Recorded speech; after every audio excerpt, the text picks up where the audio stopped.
Chapter 1. Smoke on the Ava road rain had a way of making Nuln look honest. It came down in black ropes through the furnace smoke and soot, hissing on slate rooftops, running in greasy streams along the cobbles, washing blood from the slaughter pens into the gutters, and coal ash from the foundries into the river. By lantern light, the whole city gleamed as if varnished. Towers, gantries, chapel spires, warehouse cranes, all shining with the same wet darkness. The forge quarter burned behind it all like the mouth of some vast iron beast, orange and malignant, coughing sparks into the storm. Captain Ottilia Voss stood in the yard of the gunnery school, with her hat brim dripping, and watched the wagons being loaded. She had the stillness of a gun on its carriage, not calm, not ease, just weight, restraint, and the promise of violence if some fool put a hand where it did not belong.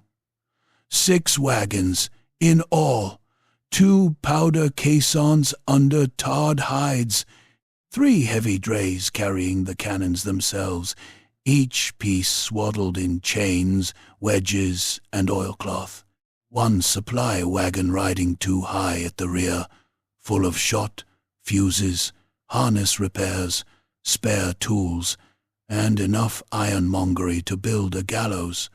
40 men besides, hand-gunners, drovers, teamsters, artificers, a clerk from the powder stores, and a dozen soldiers with pikes and pistols meant to give the whole thing the appearance of military dignity. It did not have dignity. It had axles caked in old mud, horses with their ribs showing under steaming hides, men with hollow eyes and bad boots, and crates stamped with the seal of Nuln, which was worth more on the black market than most of the souls in the yard. Sergeant Hallbeck came through the rain, with his coat unbuttoned and his jaw working on a strip of salt beef.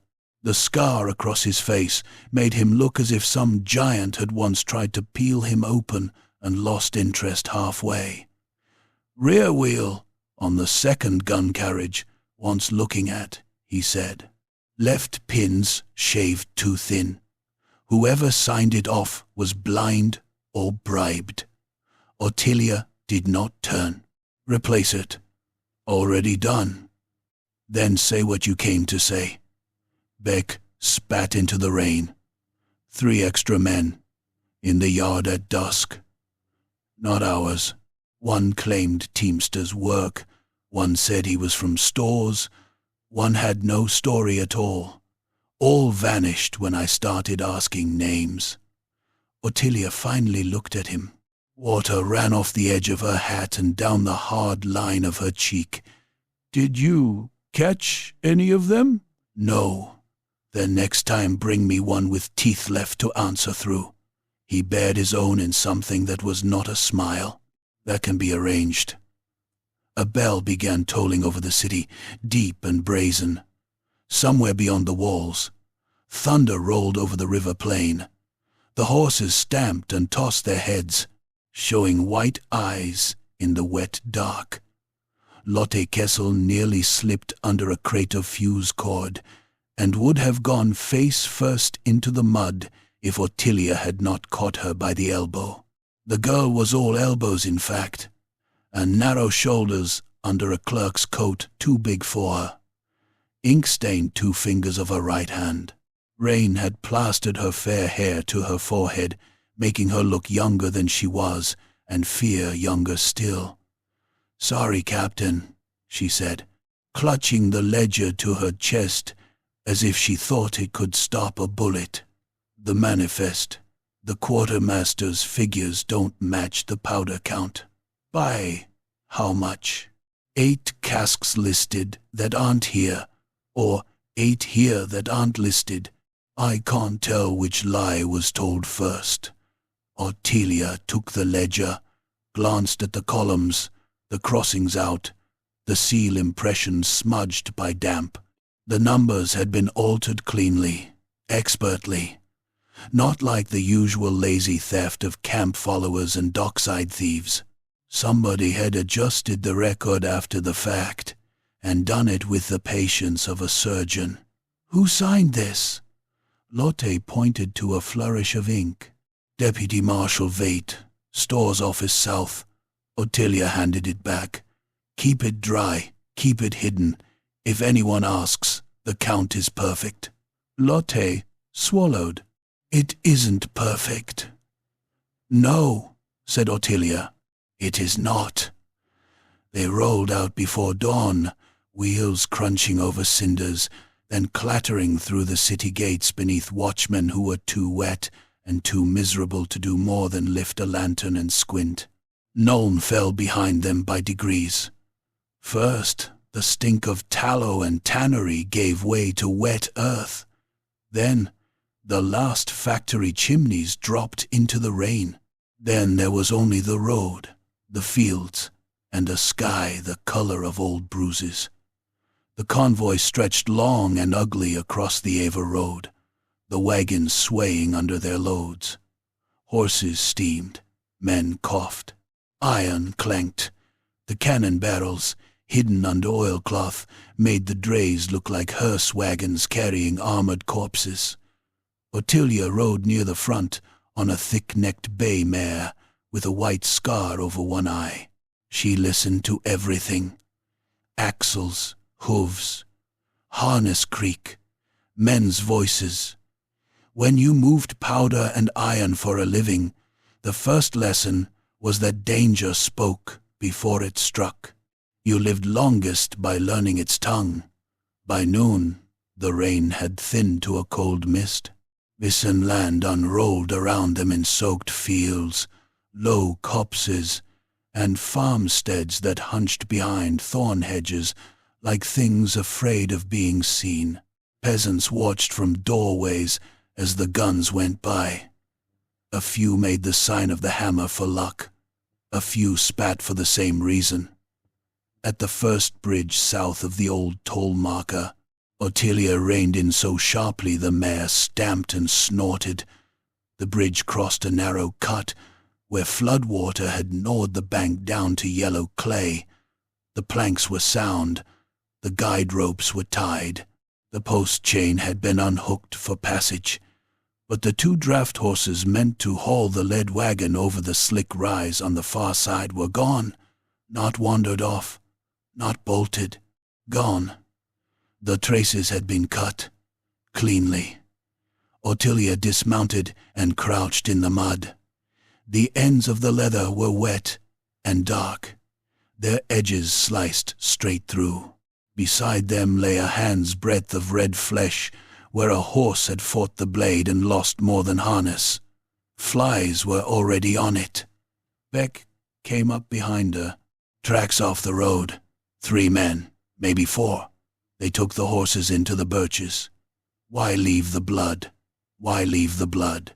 To slow us, make us look, make us think. Ottilia looked into the trees. The trunks stood white and silent in the mist. Nothing moved. Nothing ever moved when the killing had not started yet. She rose. Double flankers. No halts longer than a minute. We pulled the wagon over with the reserve team. As the men scrambled to obey, she noticed Lotte staring at something lodged under the bridge rail. A scrap of paper, rain-pulped but not washed away. "What is it?" Lotte peeled it free. The seal was half dissolved, but enough remained to show a stamped eagle and a road office sigil. Travel authorization. Freshly issued for a convoy master named Otto Wahl, with right of passage south, priority toll exemption, and armed escort allowance. "We're Voss," Lotte said softly.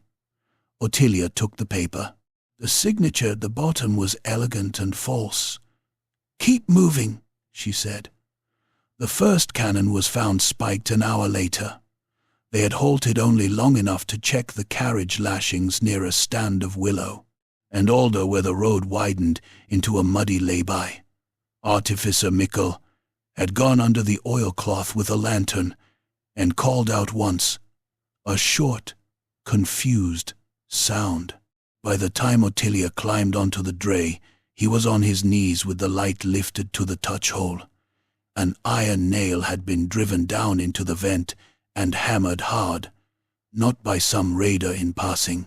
This had been done before departure, clean and deliberate, hidden under grease and soot, where only a proper inspection would find it. Mikkel looked up, his face gone grey under the lantern glow.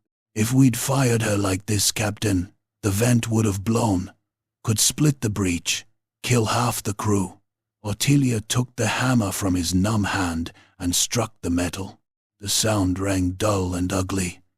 Not an accident, not a manufacturing flaw, a murder waiting to happen. Around them the men had gone still. Even the horses seemed to quiet, snorting steam into the wet air. A spiked gun was bad luck in every army, from Altdorf to the ends of Tilea. A sabotaged gun from Nuln was blasphemy. Who touched this carriage after the forge yard? She asked. No one answered. Some looked offended, some frightened. One or two looked at the ground too quickly. Beck's voice was flat. Everyone touched it. Ottilia drove the claw of the hammer into the wet wood of the carriage so hard it stuck. Then hear me. This convoy is rotten. Somebody has sold us by the axle and barrel. From this moment, nobody pisses without a witness, and nobody sleeps unwatched. I catch a thief. I hang him. I catch a saboteur. I feed him his own hands before I shoot him. Am I understood? A murmur went through them. Not quite discipline, not yet, but fear was near enough. They moved again. Dusk crawled down over the road in strips of dirty purple cloud. The mist thickened. Wheels sank deeper. Men's tempers shortened into grunts and curses.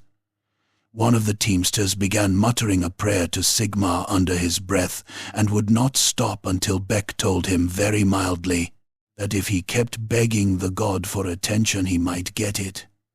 The explosion came just after the first lanterns were lit. It was not a grand battle roar. Not at first.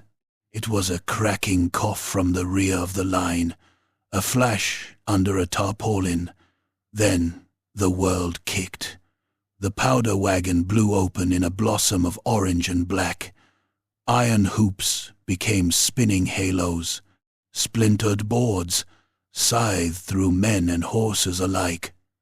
The nearest team vanished inside a rising knot of flame and wood shards.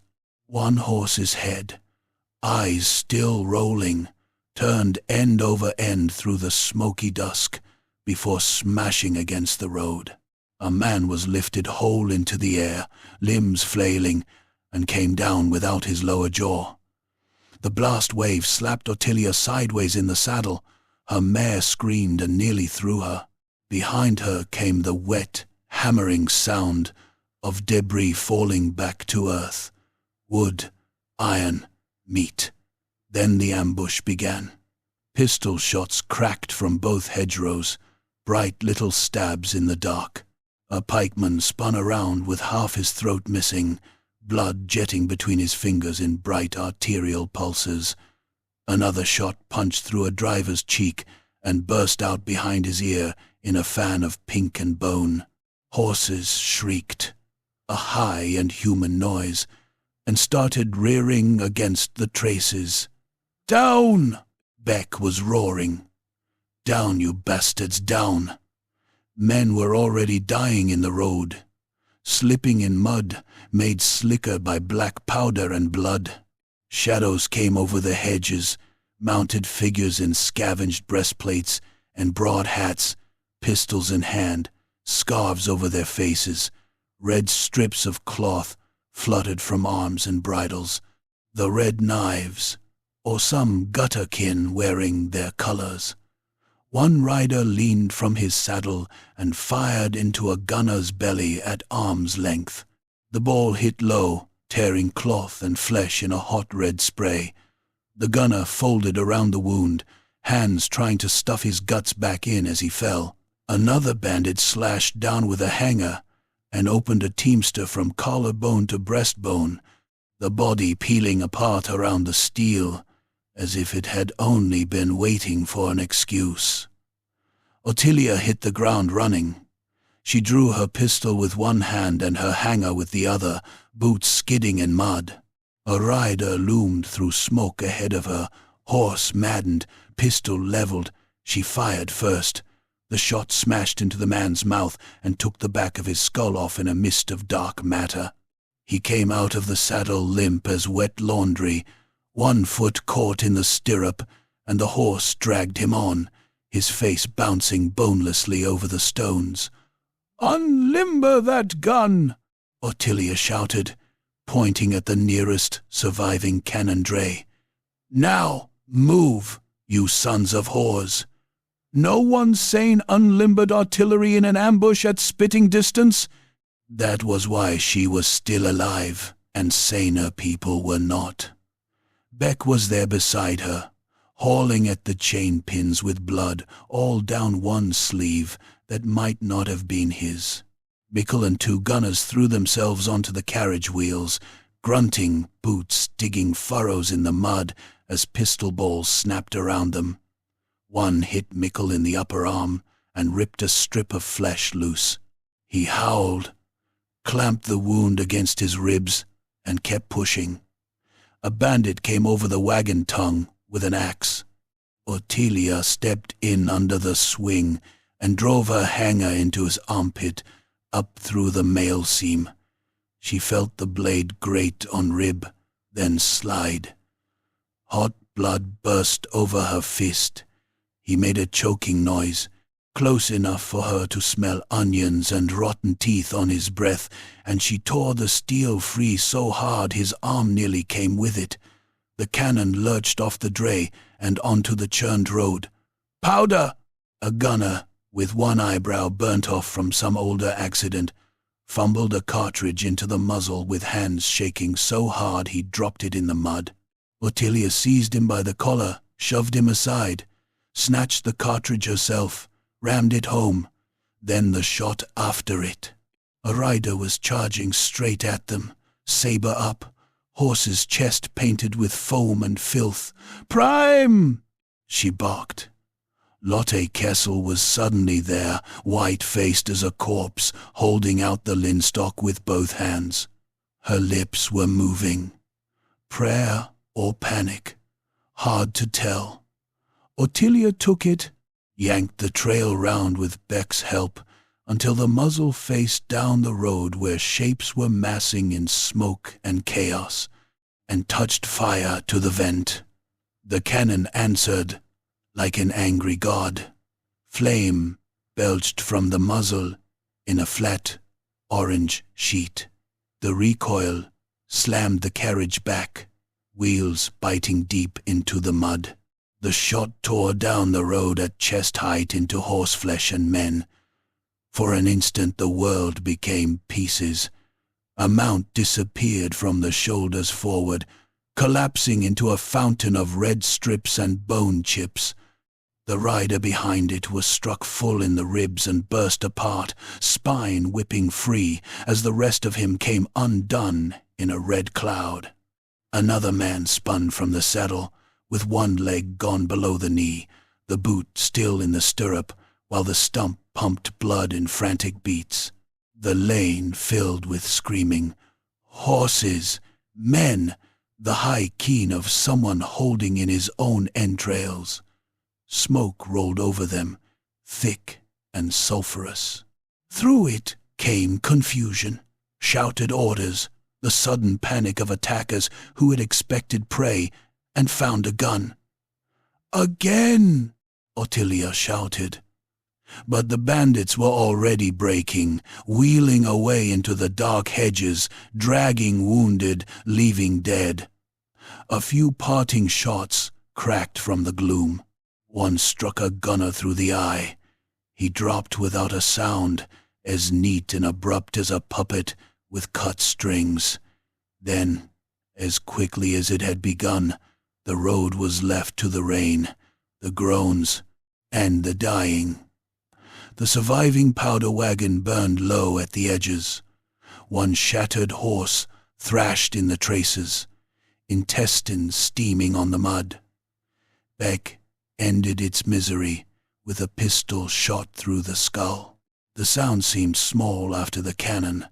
Ottilia stood in the wreckage with smoke clinging to her coat and looked at what the ambush had cost them. Men torn open, wheels splintered. 3 horses dead, 2 dying, 1 running lame in circles with its harness dragging, and in the midden of scorched boards near the blast crater, half buried in black mud, something pale and official. Lotte knelt and pulled it free. A packet wrapped in oilskin. Inside were road papers, stamped and sealed, marked with the same hand as the false bridge authorization. Beneath them lay a folded list of their convoy order, exact to the wagon, the powder placement, the gun positions. Someone had sold every inch of them. Ottilia wiped gore from her face with the back of her hand and stared south into the dark, where the road vanished between wet hedges and the promise of more murder. "Get the wounded sorted," she said. Her voice was iron dragged over stone. "Cut loose the dead. Salvage what powder's left. We march in half an hour." Beck looked at the bodies, then at her. "In the dark? In hell if necessary." The rain began again, slow and cold, stippling the blood, turning ash to paste, laying a shine over the broken road. Behind them, known was a memory. Ahead was treachery, distance, and war. Ottilia Voss set her jaw and tasted powder on her teeth. Whoever had tried to break her convoy had not yet understood the first thing about known steel. It only proved itself in the fire. Chapter 2. The Toll of Honest Men. They buried nobody. There was no time for prayers, and the road south had no patience for the dead. The corpses were stripped of powder, cartridges, boots, belts, knives, and anything else the living still had use for. Faces were covered with torn wagon canvas, where there was enough face left to cover. Where there was not, the men simply looked away and worked faster. The wounded who could ride were tied upright on the remaining wagons. The wounded who could not were given laudanum, if there was any left, and a hard swallow of spirits, if there was not. By dawn, the convoy looked less like a military shipment and more like the dragged-out gut of some giant animal, torn open and still twitching. One powder wagon was gone entirely, blown into charcoal and splinters. 2 teams were dead. 1 cannon remained spiked, a block of expensive treachery chained uselessly to its carriage. The other guns were intact, but intact meant little when every wheel rut held blood, and every man now watched the next pair of hands more carefully than he watched the hedgerows. Ottilia Voss rode at the head in the wet, grey light, with her jaw set like hammered iron. The brim of her hat was scorched on one side from the blast. Her coat was stiff with dried blood where she had not bothered to wash it. Behind her the wagons groaned over the road, iron-bound wheels grinding through muck. No one complained any more. Men who had spent the night hearing the wounded gargle and the dying beg for mothers or gods never said much the next morning. Beck brought his horse up alongside hers just after sunrise. He had shaved in the dark with a knife, and left a line of dried red along his throat, where the blade had skipped over an old scar. "We lost Ven in the night," he said. Ottilia kept looking ahead. Gut wound? He drowned in his own blood. Quietly enough, that annoyed him. Anything else? Beck held out the forged papers they had found after the ambush, kept dry inside a piece of oilskin. The road office seal was clean. The hand that had signed it was elegant, deliberate, and expensive. "This isn't hedge thief work. Somebody in a proper coat signed these. Somebody in a proper coat sold them," Ottilia said. "We stop at Fieldorf's too far east. We keep south. We hit Ebahol by noon." She looked at him then. "That cesspit?" "That cesspit has a way station, a magistrate's office, a toll house, a smithy, a stable, and enough whores and piss merchants to fill a prayer book with disease. Also a relay yard where we can buy or seize fresh teams. And enough eyes to count our barrels. That too." Ottilia rubbed the heel of one hand across her mouth. "We need horses. We need a wheelwright. We need names. Ebahol it is." By mid-morning the land had changed. The rich river plain was behind them. The road climbed into harsher country, where the fields grew mean and stony, and the trees huddled together like conspirators. Low hills rose in folds ahead, their sides gnawed bald by quarrying and charcoal pits. Rainwater ran in ditches the color of old iron. Once they passed a shrine hammered together from gun barrels and rusted helms, its saint so worn by weather that it might as well have been a hanging corpse. Ravens sat on its crossbeam and watched the convoy with bright bead eyes. Ebahol showed itself by smell before shape. Coal smoke, slops, tallow, wet leather, human filth soaking in old wood. Then the buildings emerged through the morning drizzle. Crooked timber houses hunched behind palisade stakes, workshops with caved-in roofs patched in sheet iron, a squat toll tower beside the road, and behind it all the dark throat of a foundry stack, coughing smoke into the sky. The town looked like it had been built out of debts and then left in the rain. A line of wagons was waiting at the toll gate. Peddlers, mule trains, a butcher's cart dripping pink into the mud. Men in patched cloaks stared openly at the Nuln convoy as it approached, their eyes lingering on the cannon drays, with the hungry caution of men judging whether something was worth stealing and whether it would kill them if they tried. The toll gate did not lift. 3 road wardens stood beneath the gate awning in stained yellow coats, halberds planted in the muck. Their captain was a broad man with a waxed moustache and rings on both hands, which told Ottilia everything she needed to know before he even opened his mouth. "Halt there," he called. "By order of the district office, all armed traffic is subject to inspection." Ottilia reined up 10 paces short of the barrier. "Imperial gunnery shipment, priority passage." The warden spread his hands in a performance of regret. "Regulations have changed." "Since when?" "Since this morning." Rain ticked on the brim of her hat.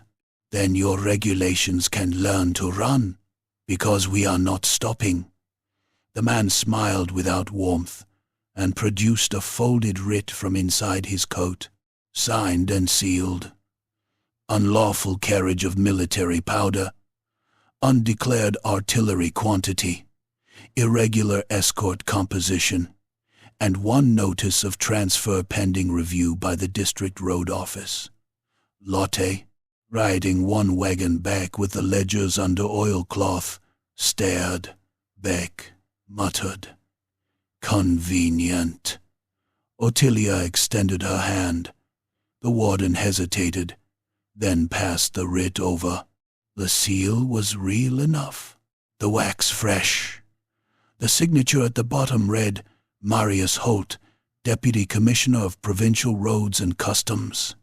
The ink had barely dried. She handed it back. I don't know Holt. You don't need to, said the warden. He knows you. A nervous sound passed along the convoy. Men shifted on saddles and wagon benches. A horse pawed at the mud. The warden saw it and straightened slightly, sensing leverage. The fee for review and temporary impound is 12 crowns per axle, the captain said. Powder assessed separately. Beck laughed then, a short, ugly bark. Per axle? For that price, I'd expect you to suck the grease from the hubs. The wardens lowered their halberds half an inch. Ottilia lifted one gloved finger, and Beck fell silent. She leaned forward in the saddle and studied the man under the awning. Good boots, rings, belly not earned by labor. Eyes that move first to the cannon, then to the powder wagons, then to the surviving horses. A man counting value in his head. Go fetch Holt, she said. I'll tell him what I think of his fees. The captain's smile thinned. Master Holt is occupied. Then unoccupy him. He made a small motion. Men appeared on the toll tower roof with crossbows. 2 more stepped from the gatehouse with handguns already lit at the match. Around Ottilia the convoy stiffened like a beast, scenting the knife. This is an office of the law, said the captain. No need to make a scene. Ottilia looked from the roof to the gatehouse to the houses nearby, where shutters trembled and curious faces showed behind wet glass. Ebahol was watching. That meant anything done here would be remembered, repeated, sold, or denied, according to profit. She smiled, and it was the colder kind of smile, the kind a trap might wear. Fine, she said. Inspection. The captain relaxed a fraction too soon. For 3 hours they were stalled in the relay yard, while officials with soft hands and hard eyes pawed through everything. Powder casks were counted and counted again. Toolboxes opened. Shot measured. Manifests compared against fresh copies produced from somewhere suspiciously quick. One clerk, cheeks pink with drink despite the hour, kept insisting there should be 2 more field pieces than were present. Another claimed the spiked cannon did not bear the proper foundry mark, though he could not have known one mark from another if both were nailed to his forehead. Ottilia stayed beside the guns and watched each man who touched them. Beck prowled the yard with murder in his face. Lotte sat on an overturned cask under the eaves, ledger open on her knees, pretending to sort figures while her eyes flicked over every seal, every signature, every whispered exchange. The yard itself was a cage of wet timber fencing and old mud chopped to slurry by hooves. Beyond it rose the road office, a 2-story building of dark beams and white plaster gone green with damp. Attached to one side was the toll house, to the other a counting room where money changed hands and vanished into books. A narrow lane behind it led toward the foundry quarter. Smoke and hammer noise came from there in steady blows. By the time Holt finally appeared, he had dressed for the role. Marius Holt wore a black riding coat trimmed in sable that had never seen honest rain before that morning. His gloves were pale kidskin, his boots polished even in this mire, his beard clipped to a lawyer's neat point. He carried a cane he did not need, which made Ottilia want to break it over his face on principle. He came out under a servant's umbrella, as if he were emerging to inspect livestock. "Captain Voss," he said warmly, as though greeting an acquaintance at a banquet. "1,000 apologies for the delay." She turned toward him slowly. "You've delayed Imperial guns in transit to a frontier war. Yes, regrettable. But surely you understand the burden of administration in unsettled times. There was an ambush on the road last night." Holt gave a sympathetic tilt of the head. "Banditry has become such a blight. Funny, they had our route, our order of march, our powder placement." His eyes did not blink. "Then perhaps you should keep your own house better, Captain." Beck took one step forward, and 2 wardens raised their guns. Ottilia did not look away from Holt. "You have my convoy unlawfully held," she said. "You have falsified customs notices. You have issued duplicate travel papers under a false master's name. Shall I keep going? Or do we both know what kind of dog you are?" For the first time the warmth left Holt's face. Not much. Just enough to show the dead wood underneath. "You are tired," he said, "and grieving. I will overlook your tone. Overlook this." She stepped close enough that the wardens shifted and Holt's servant flinched. She spoke quietly, making him lean in to hear through the rain. "When this is over, I will nail your title to your skin and send what remains of you back north in a coal sack." Holt's nostrils flared. Bold words for a woman with 1 powder wagon, damage teams, and no district authority. "Authority?" Ottilia said. "I have cannon." He smiled again, but it had become a brittle thing, and yet my gate is still closed. That afternoon she went looking for the hinge. Lotte found it first. The girl came to Ottilia in the dim of the relay stable, smelling of damp straw and horse sweat, clutching her ledger under one arm and a folded scrap of paper in the other. Her face had gone tight with that dangerous kind of fear that comes after certainty. "I copied the customs entries," she whispered. "Holt's clerk keeps 2 books, one for collection, one for transit priority. They don't match. The priority book marks 3 special passages south in the last week, all under false names, all paid in advance by the same account. Whose?" Lotte unfolded the slip. The name was written in a mercantile hand, sharp enough to cut skin. "Caspar Reiner." Ottilia stared at it for a moment. Reiner, she knew the name. Lesser foundry master, ambitious, too smooth by half. His guns were cheaper than Nuln's, lighter in the barrel, poorer in the cast, and forever promoted by the kind of officers who liked shaving coin more than they liked surviving recoil. "He's here!" Beck asked from the stall door. "Not at the office," Lotte said, "but the account references a lease in the foundry quarter."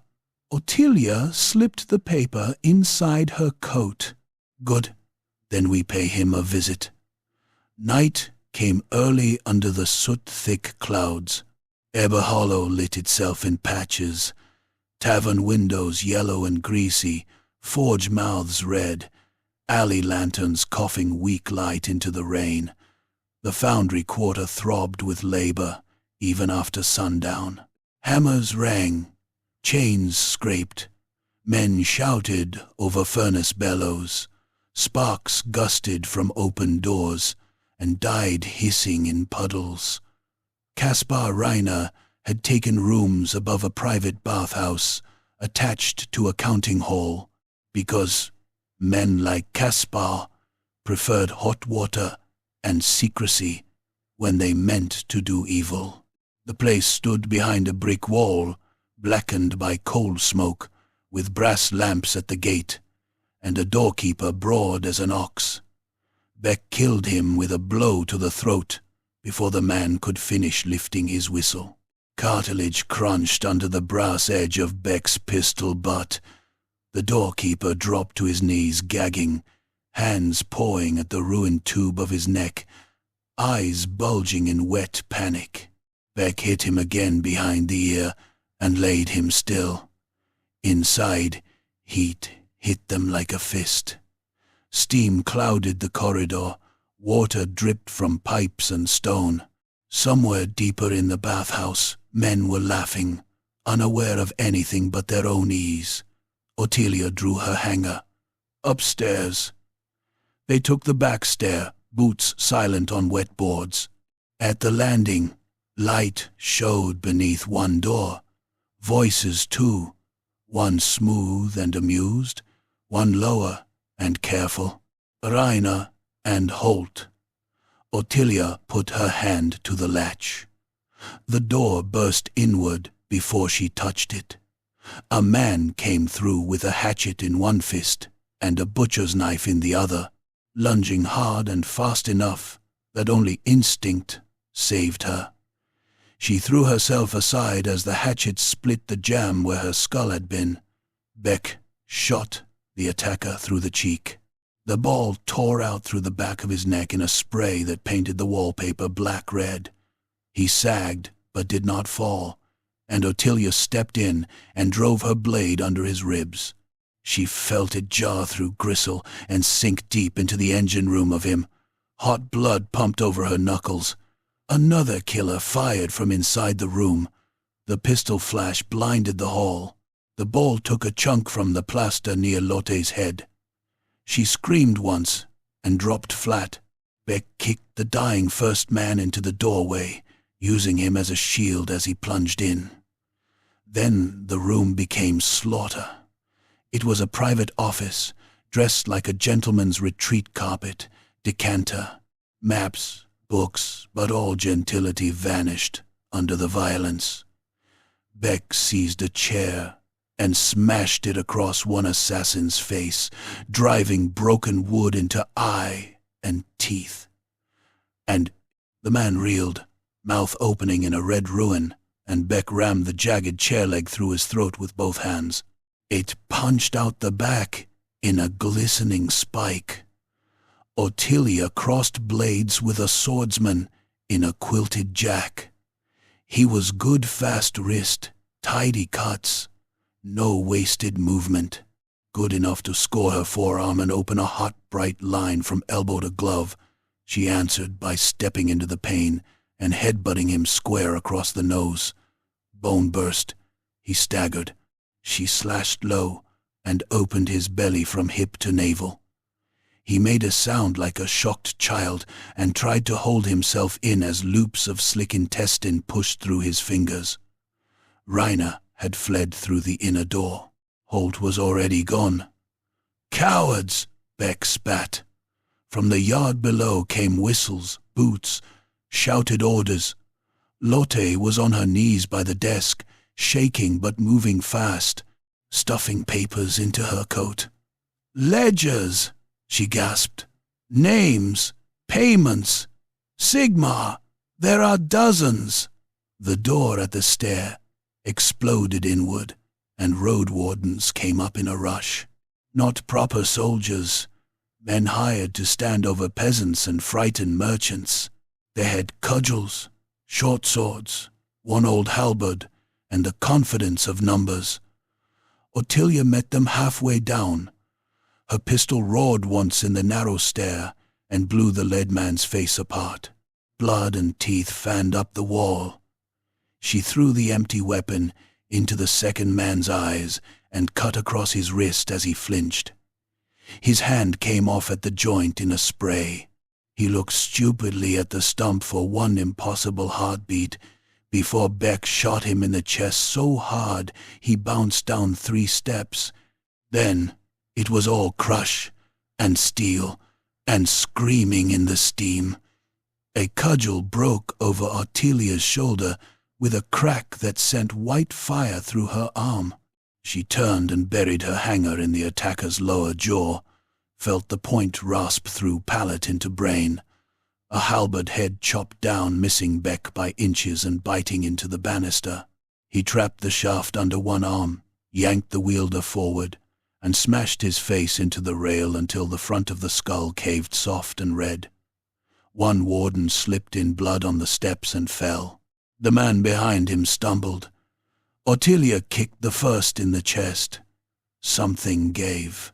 He tumbled backward into the others, and the whole knot of them went down in a howling tangle of limbs and iron. "Move!" she barked.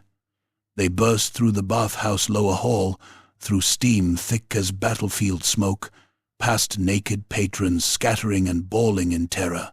One bather, fat and pink and foolish, tried to bar their way with a bronze poker. Beck hit him once with the butt of his pistol and sent him spinning into a hot pool face first. The water went red around his head. Outside in the yard, rain struck them like thrown gravel. More wardens were coming through the gate. Ottilia grabbed a lantern from its hook and hurled it into a stack of coal sacks beneath the boiler chute. Flame sheeted up. Somebody shouted. The boiler house, already sweating heat, coughed a deeper growl from within. "Back way!" Lotte cried. They ran down an alley of brick and drain pipes as the boiler behind them let go. The blast was a monstrous wet-bellied thunderclap. Brick, steam, iron, and men blew outward together. A section of wall burst into the alley in a storm of masonry. One flying shard struck a pursuing warden in the neck and took his head half off. It hung by stringy gristle as his body folded. Scalding steam rolled after them, carrying the stink of cooked flesh. Somewhere in it, a man screamed in a high, endless note that did not sound human for long. They did not stop running until the foundry stacks hid the fire behind smoke. Ottilia finally leaned one hand against a dripping wall and breathed through her teeth. Her shoulder throbbed. Her arm bled into her glove. Beck's coat was ripped and black, with other men's blood. Lotte stood bent double, coughing, soaked through, hair stuck to her face but clutching the stolen ledgers like scripture. "Do we have it?" Ottilia asked. Lotte nodded, breathless. "Enough. Enough to hang Holt. Enough to ruin Rainer. If anyone honest still cares." Ottilia looked back toward the burning quarter, where bells had begun ringing and orange light pulsed through the rain. Honest men, she thought, were always in short supply, where coin was weighed by the barrel and wars were measured in contracts. Back at the relay yard, she did not wait for dawn. The drivers were dragged from sleep, harness buckled in darkness. Fresh teams bought at knife point from a trader, too frightened to haggle, were hitched to the surviving wagons. The dead spiked cannon was chained in place with the rest. Powder was redistributed. Shot boxes loaded. Matches lit beneath oilcloth shields. When the gate warden stumbled into place in the thin pre-dawn rain, the Nuln convoy was already rolling. The toll barrier dropped across the road. Ottilia stood on the lead wagon tongue, one hand on the rail, the other lifted toward the nearest loaded gun. "Fire!" she said. The cannon smashed the gate to splinters and sent the men behind it down in butchered pieces. Then the convoy went through. Chapter 3. The Gorge of Red Powder. They left Ebahol behind in smoke and splintered timber, and for a little while the road belonged to them again. Not in any noble sense, nothing so generous. The road belonged to whoever had most recently bled upon it, And that morning the mud behind the convoy was still dark, with toll wardens and gatemen, and one teamster who had caught a splinter of oak through the throat when the barrier came apart under cannon fire. His corpse had been cut loose and rolled into the ditch without ceremony.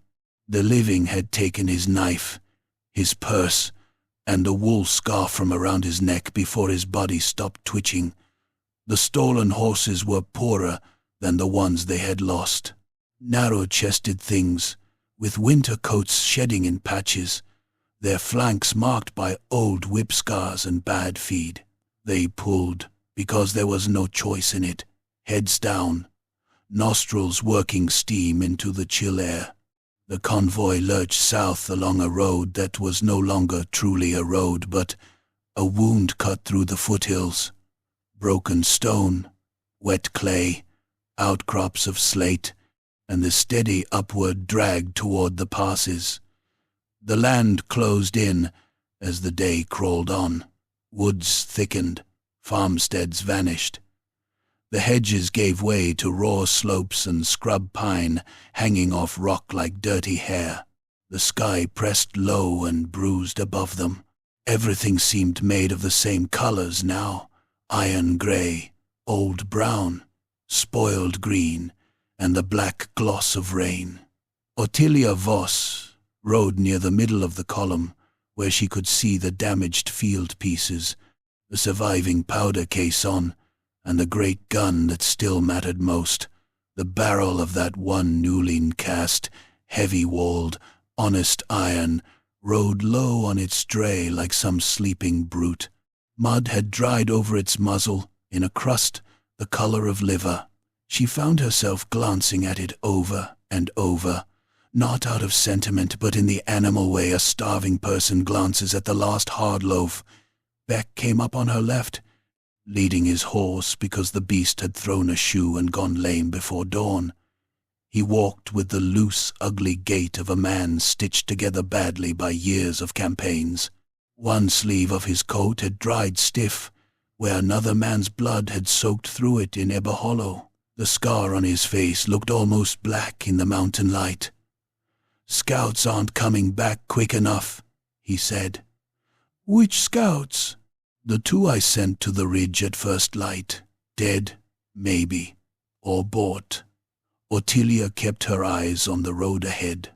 "We're too loud to lose. If they can hear us, they can find us. They found us already."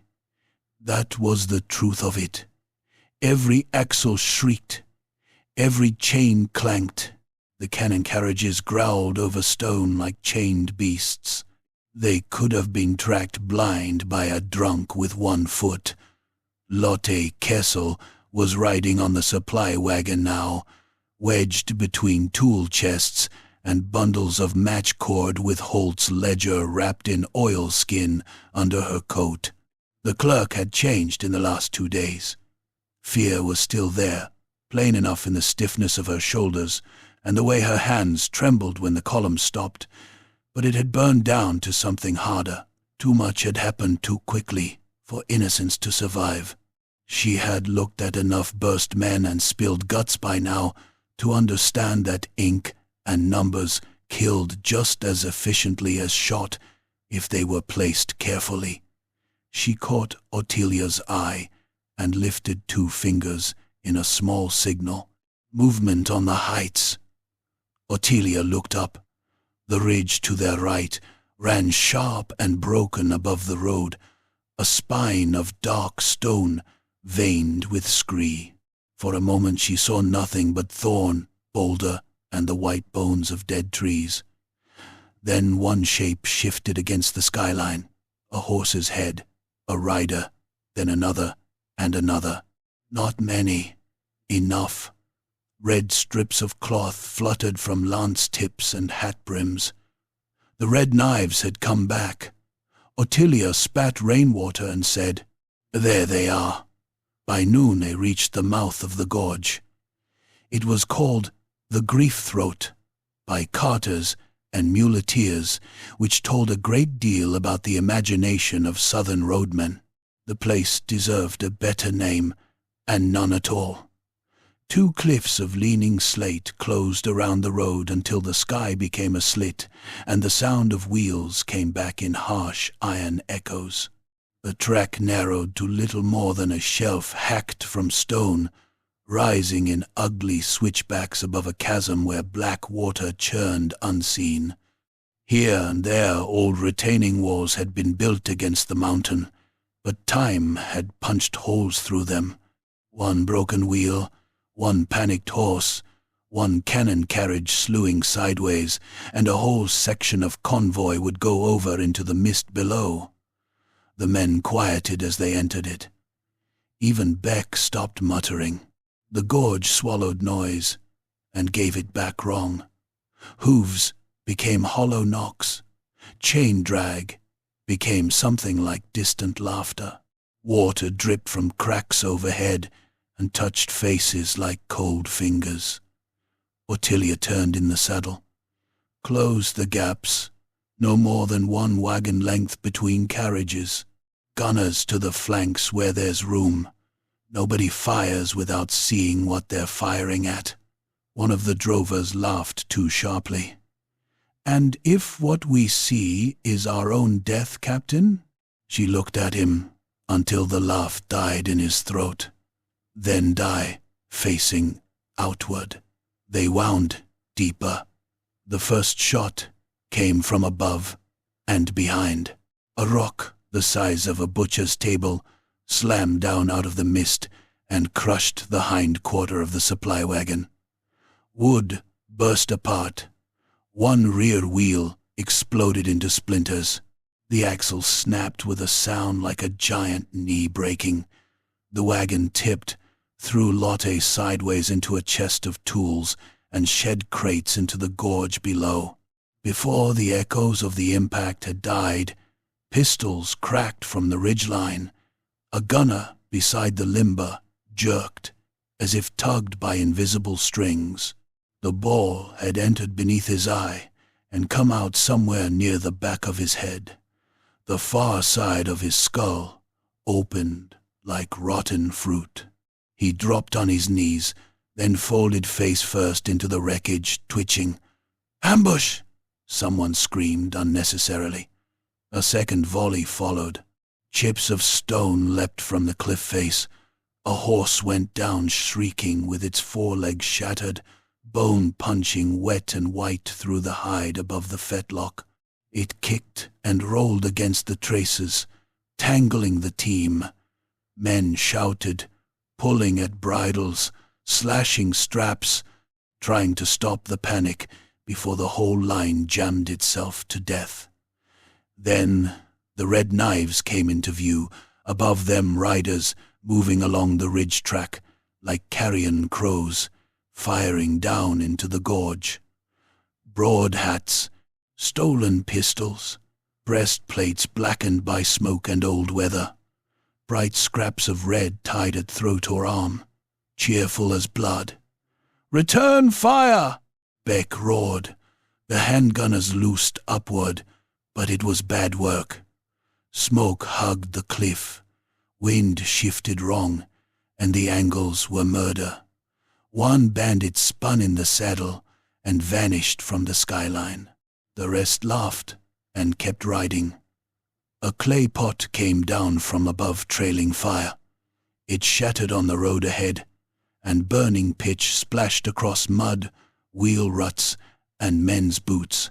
1 drover caught it full across his chest. The oil stuck to him. For 1 hideous instant he stood there in stupid surprise, a man draped in orange light. Then the heat bit through coat and skin. He began screaming and did not stop.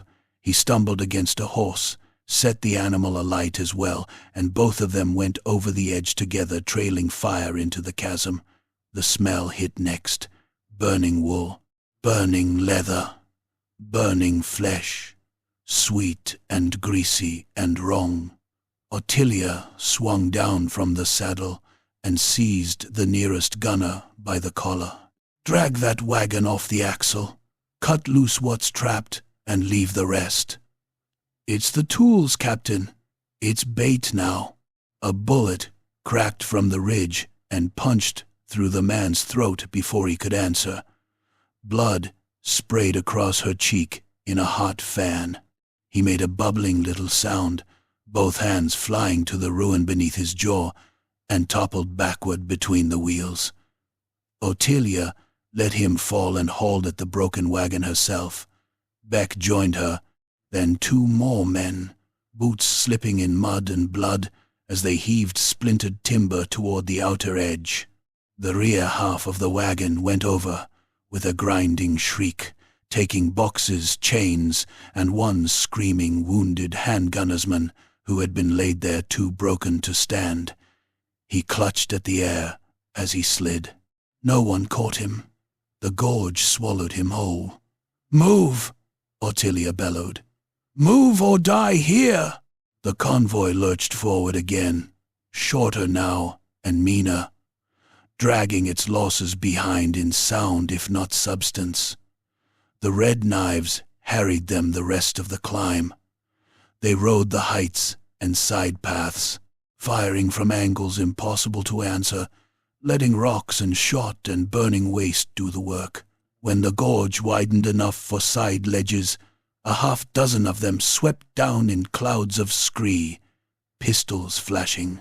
One slammed into the flank of the column and shot a horse through the temple at arm's length. The beast dropped so suddenly, the cannon carriage behind it hit the carcass and tilted toward the drop.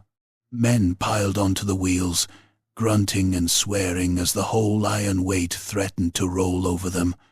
Ottilia met the rider who had killed the horse. He came at her grinning through beard and powder smoke, saber lifted, red scarf plastered to his neck with sweat. She caught the cut on her own hanger and felt the shock ring up her arm to the shoulder. He was stronger than he looked and smelled of sour wine and old saddle leather. He tried to wrench her blade aside and lean from the saddle to gut her. She stepped in instead. His horse's shoulder crushed her hip. She let it, took the pain, grabbed his coat with her left hand and dragged herself close enough to headbutt him square in the mouth. Teeth cracked under her brow. His grin vanished in a red spit of broken enamel. Before he could recover, she drove her blade up under the lip of his breastplate. The point scraped sternum, bit through, and entered the hammering dark beneath. His breath left him all at once. She yanked the steel free and shoved. He toppled from the saddle and struck the road hard. The rear wheel of the field piece rolled over his neck and flattened it with a crunchy, hideous finality. When the wheel lifted, his head lay at a wrong angle, lower jaw flapping on strips. Not 20 paces farther on, Beck fought two at once in the trace mud beside the great gun dray. One bandit had a pistol empty in one hand and a boarding axe in the other. The second was younger, face smooth, eyes bright with the stupid joy of violence. Beck shot the young one through the pelvis at near point-blank range. The ball smashed bone and sent him spinning down into the wagon wheel, where he shrieked and clutched the ruin between his legs. The axeman closed before Beck could reprime. Beck stepped inside the chop, let the blade tear coat and skin from his upper arm, and buried his knife twice under the man's ribs, punching upward with brutal little jerks until hot blood jetted over both of them. The bandit sagged. Beck ripped the knife free and stamped on the young one's face until it went soft. By late afternoon the column had been stripped to essentials. One field piece remained serviceable. The great gun still rode. Powder was down by nearly half.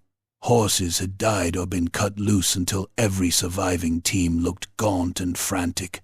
The wounded moaned from wherever they'd been lashed. One had lost a hand at the wrist to a sword cut and kept fainting, only to wake with fresh animal terror Each time he remembered what was gone. The gorge bent west and narrowed again. Above, the cliffs leaned close enough to hide most of the light. The road here crossed a shelf of shale and old miners' spoil beneath a high face of cracked stone. Rusted iron pegs jutted from the cliff, where some forgotten work crew had once hung ropes and pulleys. On the inner wall a black mouth opened, an abandoned mine at it, slanting into darkness. Ottilia reined in. Something was wrong. Not the usual wrong. Not blood, ambush, treachery. Those had become the weather of the last days. This was quieter. A tension in the men. A vacancy where a sound ought to be. She counted automatically. Gun crew, drivers, handgunners, Beck, Lotte, Mikkel the artificer with the bandaged arm, Jeren with the hair lip, Old Vol with the missing ear, Rausch, Keller, and Dieter Falk. Falk had been one of the artificers attached in Nuln, a narrow-faced man with neat fingernails and the patient look of someone who measured powder by habit even in sleep. Ottilia had barely noticed him before the sabotage.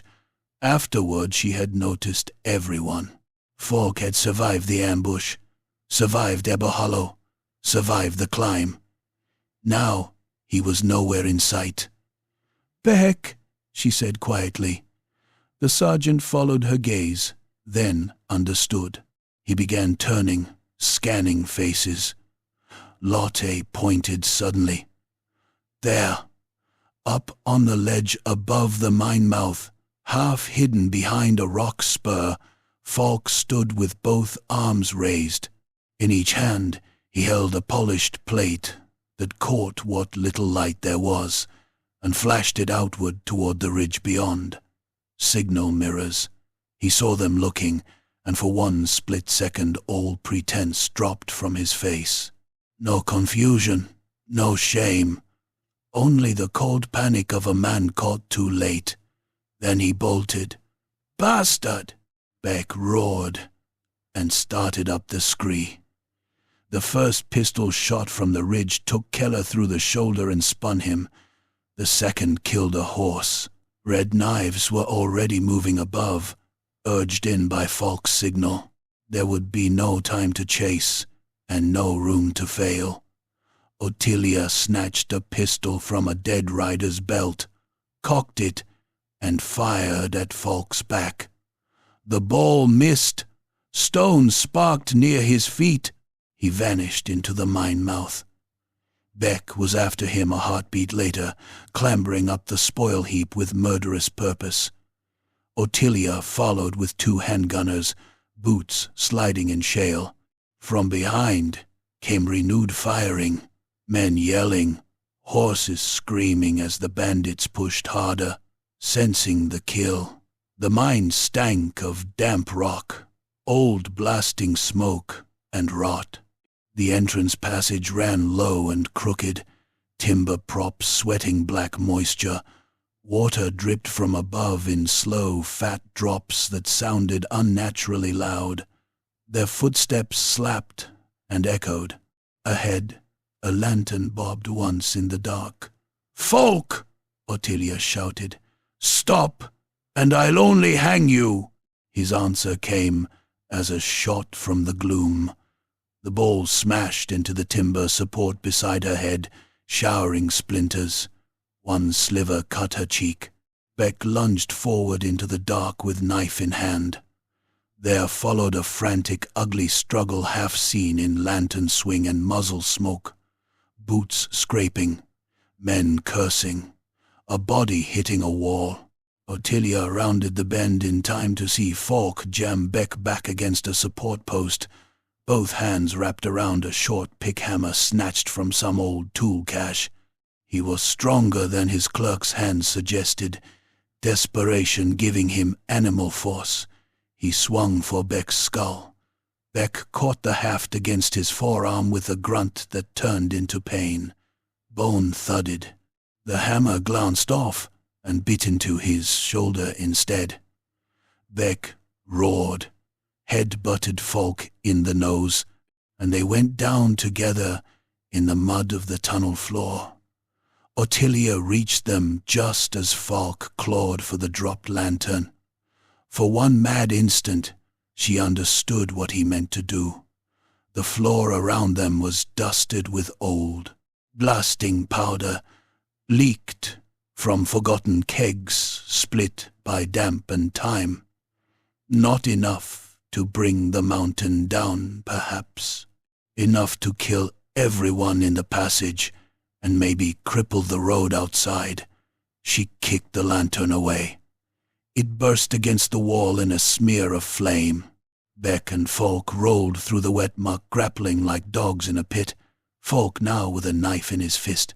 He stabbed once, twice, a third time, the blade punching into Beck's coat but failing to find anything deep.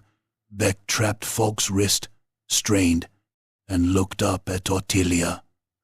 There was no plea in it, no need, just room. She stepped in and drove her hanger down through Falk's hand and into the mud beneath. He screamed, a high, raw sound. The knife dropped. Beck surged on top of him and began hitting, first with the good fist, then with the other when the first slipped in blood. Falk's face caved by degrees, nose flattened, lips burst, teeth sprayed loose into the dark. One eye swelled shut and then opened wrong under the blows. Beck kept striking until his knuckles were meat, and Falk's head had become something shapeless and glistening.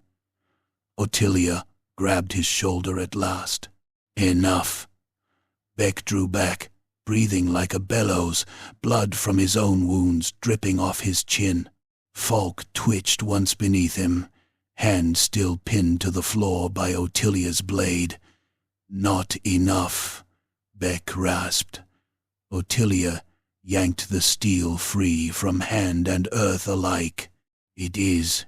He's done. Outside, the fight had worsened. The red knives were pushing down both sides now, using the confusion to close. One of the last handgunners died with a lance through the back, the point punching out red and slick from his chest. Mikkel stood by the great gun with his burned eyebrow and bandaged arm, trying to swing the heavy barrel by inches on its carriage, while bullets clipped stone all around him. Lotte was at the limber chest, white-faced and filthy, dragging powder charges with both hands. Ottilia saw the cliff then, saw the cracked face above the road, saw the old iron pegs, the spoil slope, the seam of shattered rock where miners had once cut too deep and left the mountain ready to shrug itself loose. An idea came to her in the same hard, bright shape as artillery mathematics. Spike the field piece, she shouted. Abandon it. Bring the charges here. Mikkel stared as if she had gone mad. Captain, do it! They hauled the powder to the base of the cracked wall, while Beck and the survivors held the road with pistols and curses and sheer refusal. Ottilia climbed the spoil heap herself, hammering wedges from the tool chest into old fissures, while Lotte passed up cartridges with blackened fingers.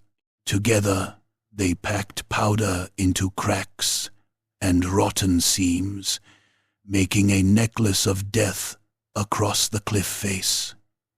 Not elegant work, desperate work, the kind done by people already half buried. The red knives saw too late.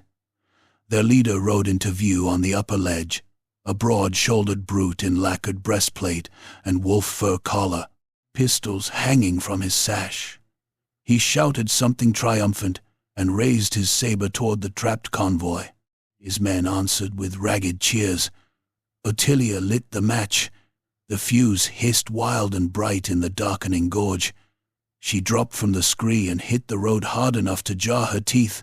Beck seized her by the collar and flung both of them behind the great gun's wheel just as the charges took. The mountain did not explode so much as come apart in a series of sickening internal jolts.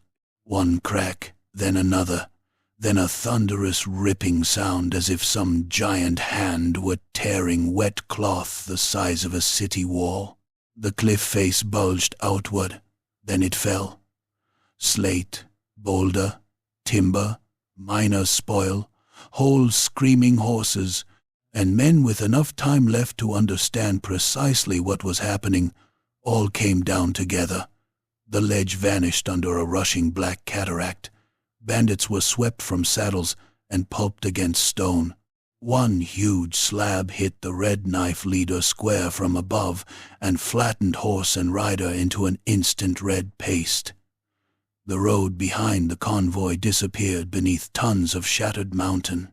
Dust and powder smoke punched through the gorge in a choking wave.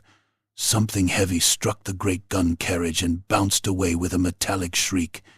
When the noise finally died, it left only falling pebbles and the distant cry of wounded things trapped under rock. Ottilia rose, coughing through a world turned grey. The road north was gone, buried. So were most of the bandits. Here and there a hand jutted from the rubble, or a boot, or the hind quarters of a horse kicking weakly from beneath a slab. One red knife had survived, with both legs pinned under a fallen beam. He was trying to drag himself free by his elbows, intestines glistening in the dust where the crush had opened him. Beck walked over and put a bullet into the back of his head without breaking stride. The convoy that remained could scarcely be called one. The abandoned field piece was lost. Half the tools were gone. Only the great gun and a handful of limbers had survived. Of the men who had left Ebahol, fewer than a dozen still stood. They looked blackened, blood-streaked, and dazed, like revenants dragged from a battlefield pit. Lotte wiped dust and tears from her face with the same filthy sleeve and stared southward through the settling haze. There, beyond the last bend of the gorge and across the dimming highland, a shape rose against the bruised evening sky. Walls, towers, banner stumps in the wind. The frontier fortress, and around it, even at this distance, they could see the movement. Firelight, pickets, the crawling, shifting ring of an army closing its fist. Ottilia put one hand on the warm iron flank of the great gun and steadied herself. "Lash what's left," she said. Her voice was hoarse and murderous. "We're not dead yet." Chapter 4. Proof of Steel. By the time they rolled out of the dead mouth of the gorge, dusk had curdled into a bruised purple evening, and the world smelled of wet stone, burnt powder, and opened bodies. What remained of the convoy came on like a funeral that had forgotten who it was for. The great gun still rode at the center on its scarred dray, its barrel black with soot and dust, its wheels groaning under the iron weight. Behind it lurched one limber with the last of the powder, 2 half-lame wagons carrying the wounded, and fewer than a dozen men fit to stand. The rest were cargo now, bandaged shapes groaning through split lips, or stiffening beneath tarps, or gone altogether into the mountain behind them. Horses stumbled in the traces, with blood dried in ropes on their flanks. One had half an ear shot away, and kept shaking its head as if it could fling the pain off into the dark. Ahead, over a waste of rocky upland and old scrub hammered flat by war, stood the frontier fortress. Fort Chadell did not look like salvation. It looked like something an angry god had kicked half to death and left standing out of spite.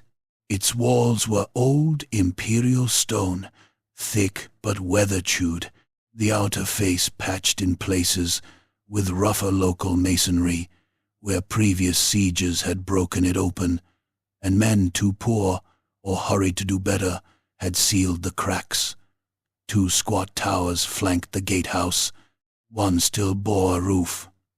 The other had lost its top sometime in the recent past, and now stood broken under the dark like a rotten tooth. The fortress sat on a low spine of rock above the road, with a ditch before it and a killing slope below, but the real defense ought to have been artillery. Good cannon. Non-cannon. Enough iron to make any assault pay in heaps. Instead, the walls flashed only with scattered musket fire, thin and irregular, and from the south and east came the orange wink of enemy campfires in their hundreds. The besiegers had not fully closed the ring yet, but they were close enough that Ottilia could see them moving.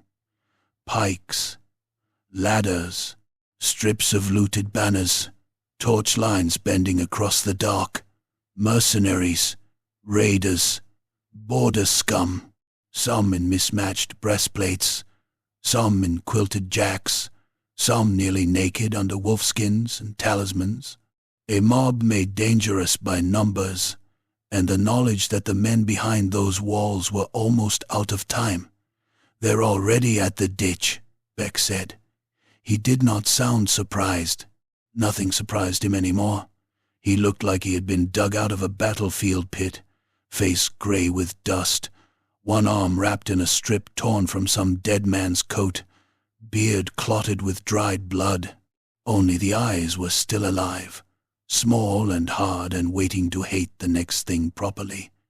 On the wall above the gate, someone shouted. Muskets were leveled. A voice called down through the evening wind. "Stand! Another yard, and we fire!" Ottilia rode forward from the wreck of her convoy until she was clear enough to be seen, then hauled back on the reins and stood in the stirrups. "Captain Ottilia Voss, Imperial Gunnery!" she shouted. "Open, you blind bastards, before your guns arrive without you." There was a pause. A lantern bobbed high on the parapet. Men argued. Someone cursed. Then the gate began to open inward, with all the reluctance of old wood and bad hinges, and the survivors of Nuln rolled into the fort. Inside, the yard was a mire of churned mud, blood, horse dung, and fear. The garrison stared as the convoy came in. What they had expected was relief. A full artillery train, fresh powder, ordered ranks, proper uniforms, the hard comfort of imperial logistics. What they got instead was a blackened stump of a column led by grimy ghosts, men who had to lean on cannon wheels to stay standing, wounded lashed upright because there had been no spare hands to lay them down. One clerk with soot up to the whites of her eyes clutching ledgers like Holy Writ, and at the center the great gun, dragged through hell and looking as though hell still had a claim on it. The fortress commander came down from the wall as they entered. He was a broad-shouldered man in a breastplate gone green around the rivets, with the bearing of a soldier who had once been impressive and was now mostly tired. Captain Erich Waldmann, if Ottilia remembered the name attached to the destination orders. His left hand was bound in splints. His face had the drawn look of a man who had not properly slept in days. He stopped before the gun dray and looked from it to Ottilia and back again. "This is all?" he asked. Ottilia slid from the saddle. Her knees nearly buckled when her boots hit the mud, but she locked them straight before anyone could see. This is what lived. Waldmann's expression tightened. The dispatch from Fildorf estimated 6 guns. Too heavy, forefield. We were sabotaged out of Nuln, ambushed on the Ava Road, delayed by Bort officials in Ebahol, and chewed all the way through the pass by red knives and traitors. I have one great gun, remnants of one field train in parts, half a powder reserve, and men who can still stand if you don't bore them to death.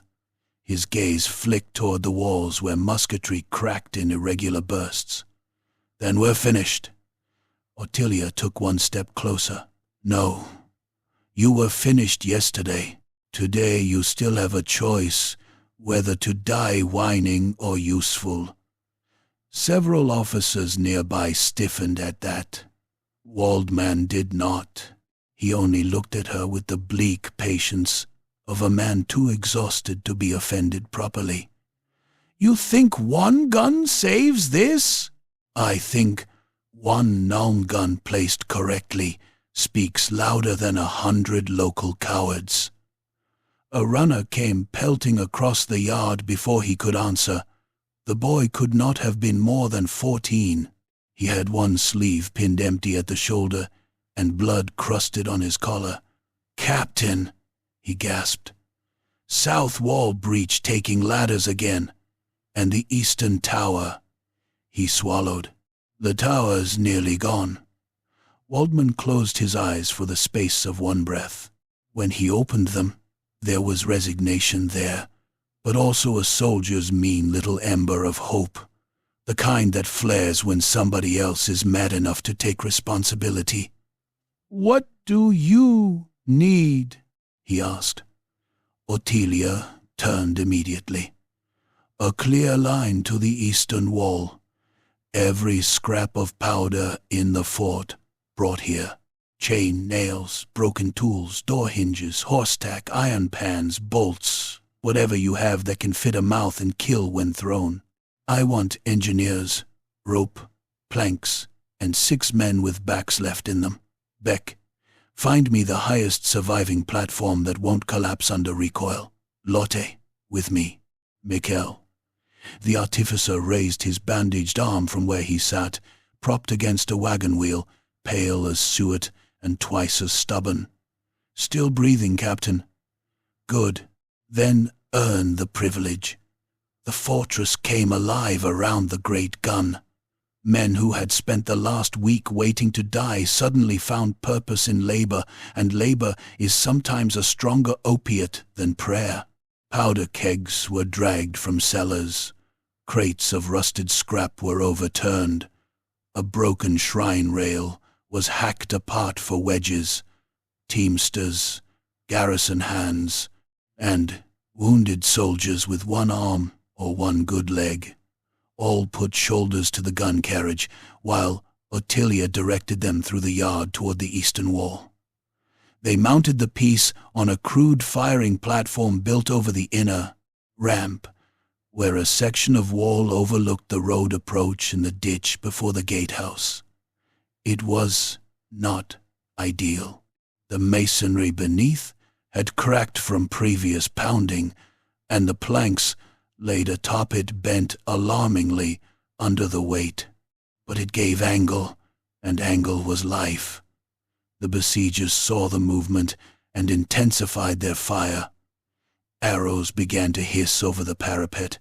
One skidded off the great gun's barrel with a metallic shriek. Musket balls slapped into stone, sent chips through faces, punched into wood. A gunner hauling powder took a shot through the cheek and dropped without a sound, half his face hanging in wet ribbons. 2 men dragged his body aside and kept moving. On the southern wall, horns blew. The assault began in earnest. It came first as noise, the ugly collective roar of men who think the next rush will finally get them over, and then as bodies. Torchlight poured upslope toward the ditch.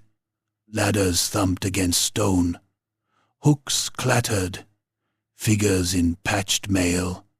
And scavenged helms scrambled upward through shot and falling rubble. Some carried pavises.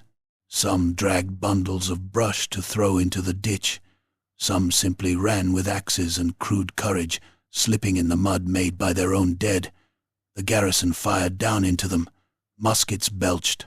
Pistols cracked. Crossbow bolts hissed. Men toppled backward off ladders and struck the slope in tangles of limbs. A mercenary in a fox fur cap reached the parapet, jammed his axe into a defender's shoulder, and had his own jaw shot off a second later from arm's length. Blood sprayed over the crenels in a warm red mist and slicked the stone black. Ottilia ignored all of it until the gun was ready. "Worm," she said. Mikkel ran the worm down the bore and twisted out old, fouling. His face was grey and sweating. Beck and 2 others swabbed after him. Another crewman brought the powder cartridge wrapped in worn cloth. Ottilia checked the vent herself, fingers black with grease, feeling the metal like a physician palpating a wound. Below and beyond, the enemy mass thickened in the ditch approach. They were testing the wall, probing, looking for the soft bite where stone had already cracked. She could see a knot of better-equipped men near the rear, mercenary officers perhaps, or the bodyguard of whatever petty tyrant had stirred this border war into a boil. Among them stood figures she recognized even at distance by posture, if not face. Men too richly dressed for honest soldiery. Rainer had come to watch. And if Rainer was here, Holt would not be far away. Load. The cartridge went in, then a wad, then scrap shot by the basketful. Nails, broken chain links, hammerheads, bent spikes, horseshoe fragments, a bag of chopped coin from the pay chest. Ottilia rammed until the stave bowed in her hands. "Elevate 1 degree lower," she said. Beck glanced at the massing attackers. "That puts it into the ditch mouth, not the ladder line." "Exactly." They hauled the breach down a fraction. Ottilia took the linstock. For a heartbeat the world narrowed to vent, breath, mathematics, and the enormous waiting violence beneath her hand. Fire. The great gun spoke. The recoil hit like a kicked building. The whole platform shuddered. 1 plank split. Smoke leapt outward in a rolling sheet lit orange from within. The shot tore into the packed mass below the wall, where the besiegers were jamming brush and bodies into the ditch. Men vanished, not poetically, not cleanly. One instant there were shapes and shouting mouths and raised shields. The next there was only red weather, and the pieces that remain when iron passes through meat in a hurry.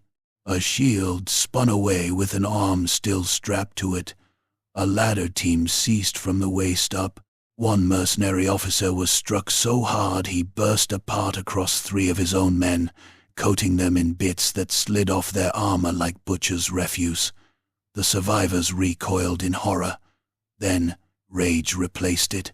More horns blared. More bodies rushed forward. "Again!" Beck shouted. They worked like demons under fire. Swab, load, ram, prime. A ball struck the parapet and burst stone through a young gunner's throat. He collapsed, clutching at a hole that breathed red. Mikkel stepped over him and kept hauling. Lotte, hair plastered to her face, carried cartridges between crews with both hands despite the fact she should never have been near a gun line in the first place. When a splinter ripped a furrow along her brow, she only blinked blood out of one eye and kept moving. At the southern breach, the assault had turned intimate. Ottilia glimpsed it between loading cycles. Men hacking over a section of wall, broken low enough to climb. Pikes braced and snapped. A defender was pulled half over the rubble by 3 attackers, while a 4th sawed at his wrist with a knife to get him loose from his own gauntlet. Another soldier, his scalp hanging in a strip over one ear, smashed a mallet into a raider's teeth until the face flattened. The breach was a hole full of steam breath, mud, and the kind of killing done close enough to feel somebody else's pulse skip under your hands. Then someone shouted from below the eastern tower, "Flag! White flag!" Ottilia turned. A knot of mounted men had emerged near the rear of the enemy line, holding lanterns and a piece of pale cloth on a spear. Under their guard rode Marius Holt in his black coat, splashed now with road mud, and beside him Caspar Reiner in polished breastplate and fur collar, his beard neat even here. They had come close enough to the killing slope to speak under cover of truce. Waldman, bloody from the wall, joined Ottilia at the parapet as a herald below bellowed upward. Terms from Master Reiner and Deputy Commissioner Holt. Cease fire and surrender the fort. Safe conduct for officers. Amnesty for quartermasters. Artillery and stores to be transferred by lawful claim, even in the middle of the assault, even with men still dying in the ditch. The obscenity of it nearly made Ottilia laugh. Reiner cupped his hands and called up himself, voice carrying slick and smug through the smoke. "Captain Voss, you've done enough damage. Yield the gun, and I'll testify you were misled, not complicit. There's coin in surviving," Holt added. "Further resistance only compounds your crimes." Ottilia leaned both hands on the gun's hot barrel and looked down at them, Holt in his ruined gentility, Reiner shining like a merchant's fantasy of war. Men who had weighed lives in ledgers and now expected the arithmetic to keep favoring them. Lotte came up beside her, clutching the oilskin books under one arm. "I have the ledgers," she said, breathing hard. Names, dates, payments. Every false toll, every convoy sold, every transfer from Reiner's accounts. Waldman looked from the books to the men below and understood the shape of the rot all at once. Holt must have seen understanding dawn on their faces because he stiffened. "Those documents are property of the district administration." "They're evidence," Lotte shouted down, voice cracking but fierce. "And you're carrion." Arrows rose from below in answer. One struck the crenel, a handspan from her head. Ottilia set a palm on Lotte's shoulder and moved her back from the wall. Then she looked again at the enemy line. The besiegers had taken partial shelter in the dead ground near the eastern tower, exactly where the masonry there had cracked worst. They were massing for a decisive push, waiting for the wall to give. If the tower fell outward, or the breach widened, the fort would drown in bodies. She studied the tower itself. The lower courses had been undermined by bombardment or old neglect. Fresh cracks ran like black veins through the mortar. Half the outer corner leaned visibly. Stone dust still trickled from one seam. One proper impact at the base, placed not to kill men but to topple weight, might collapse the whole rotten tooth outward into the assault lane, or inward, if she misjudged by a degree. Beck saw it in her face. "That's too close. Yes. If you drop that tower wrong, you bury our own wall crew. Yes." He wiped blood from one eye with a knuckle and grinned. "A hideous wolf thing. Good. Was worried you'd gone soft." Ottilia began sighting the great gun. "Clear the tower walk," she shouted. "Everybody off the eastern section.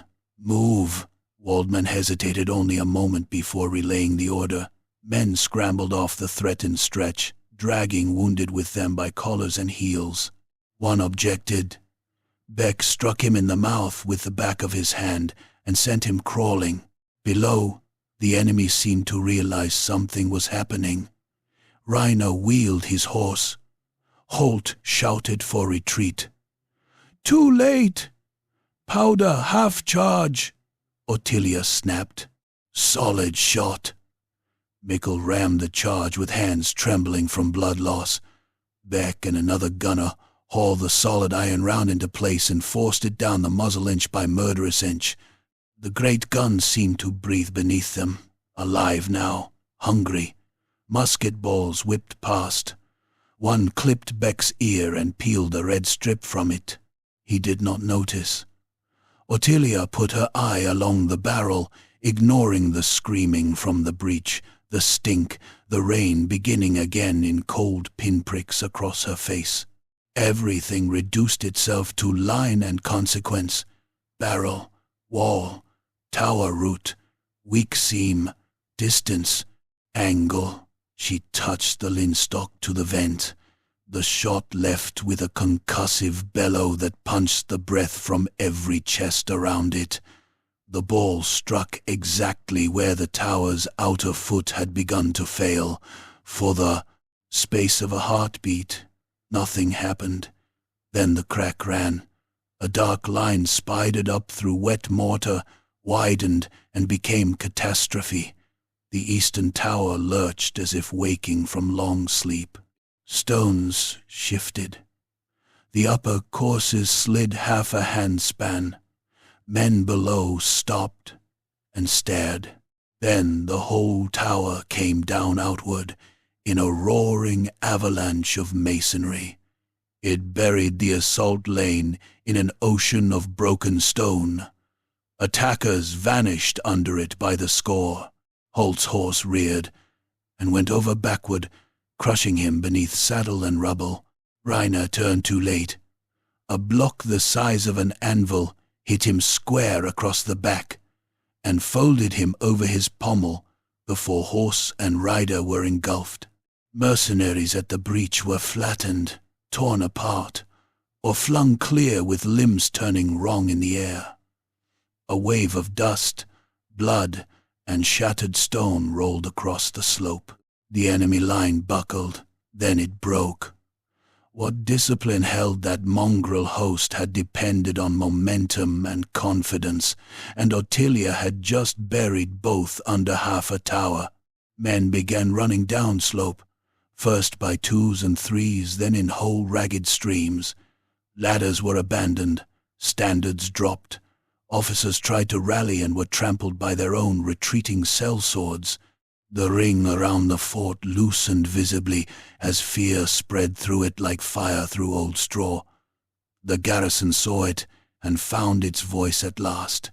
A roar went up from the walls, not triumph exactly, but the raw ragged howl of men who discover they may live until morning after all. Muskets hammered into the retreat. Arrows chased backs. One gate Sally opened long enough for a knot of desperate defenders to rush out and finish the nearest wounded attackers with pikes and axes before scrambling back inside. Ottilia stood by the great gun in the settling dust with the linstock hanging dead in her hand. Her ears rang. Her shoulder throbbed from recoil. The world seemed distant for a few moments, as if she were hearing it through several feet of water. She looked down at the ruin where the tower had fallen and saw bits of men among the stones, an arm in a velvet sleeve, a split helm with scalps stuck inside, the hindquarters of a horse kicking weakly under a block, and farther out, half exposed in the rubble, the black sleeve of Holt's fine coat pinned under a slab, and not moving at all. Beck came to stand beside her. "That's one way to file the paperwork," he said. She barked a laugh despite herself, short and ugly, and almost a cough. Below, the enemy fires were already pulling back into the dark. Not routed forever, not destroyed. Border wars did not end so neatly, but the assault was broken. The fort still stood, and tomorrow belonged to whichever side could lift more bodies and reload faster. Waldman approached through the powder smoke, bareheaded now, blood drying on his temple. He looked at the surviving great gun, at the dead crew around it, at Ottilia herself, and there was something like awe there, though dulled by exhaustion and horror. "You held it," he said. Ottilia looked at the gun's blackened barrel and then at the yard below where her surviving convoy men sat or slumped against the wall, too tired even to speak. Lotte still clutched the ledgers.